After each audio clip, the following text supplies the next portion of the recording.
system into a better place is being made today. Money to be spent on speeding up hospital discharges by buying up social care beds. Let's talk to Tony Stein, who's on the line, CEO of Healthcare Management Solutions. They run 66 care homes, look after, 2,000 or so residents. Mr. Stein, good morning to you.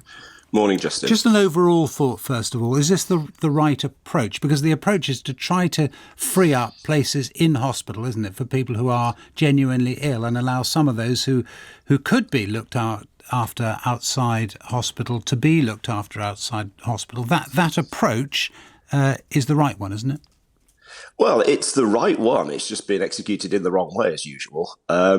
It's not that people could be looked after outside of the hospital environment. It's that they should be looked after outside of the hospital environment if they're fit for discharge. Care homes employ staff who are experienced and able to care for people properly, rehabilitate them, hopefully get them back on their feet and back home. Hospitals are not geared up for that. Hospitals are geared up to deliver acute care. So, this should have been something that was in the planning and being executed on an ongoing basis so that we didn't have this crisis where we're having to push people out in huge numbers over a very short space of time. And it hasn't been done for quite a long time. And it was certainly a problem, wasn't it, well before the pandemic.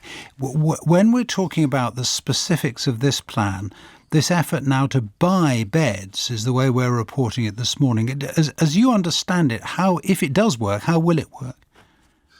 Well, basically what's happening is that the NHS are paying providers to provide those beds that the local authorities should be paying for.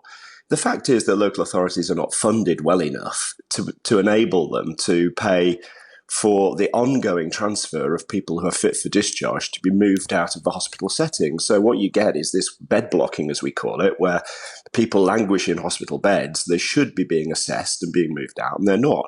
So what's happening now is that the NHS are standing in for the local authority effectively, and people are being moved out into care settings, which is the appropriate place for them, by the way, and care homes are well set up to look after these people. And now then, once they've been moved out, then they'll be reassessed for what their next move is. But are the physical places there, though, for it to happen? I mean, effectively, you've got around about something like 40,000 empty beds across the sector, if current sort of information is correct. So, there are lots of empty beds across the sector in care homes.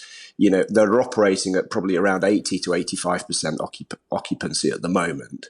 And yes, there are plenty of places. Right. I think, obviously, what we have to be careful about is whether or not those are staffed adequately. That was going to be my next question, because there's a huge shortfall in staff, isn't there? I was reading today, I think 165,000 across places that haven't been filled, staff places that haven't been filled across the whole sector. I'm not sure if that's the whole of the UK or just England, but I mean, really large numbers. Does this address that at all?